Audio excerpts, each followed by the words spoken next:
Ever find yourself spinning your phone around trying to get your bearings? In today's quick guide, I'll show you how to always keep the map facing north in Google Maps. Whether you're navigating busy city streets or exploring nature trails, this tip will keep you oriented. Start by opening the Google Maps app on your device. Make sure the app is updated so you have access to all the latest features. Once you're in the app, tap on your profile picture in the top right corner to access the menu. From here, select Settings and scroll down to find Navigation Settings. Tap to open it. Within the navigation settings, look for the option labeled Keep Map North Up or something similar. Enable this setting. Your map will now always align with north, giving you a consistent reference point as you move around.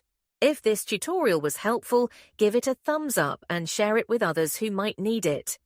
Be sure to subscribe for more travel tips and tech tricks.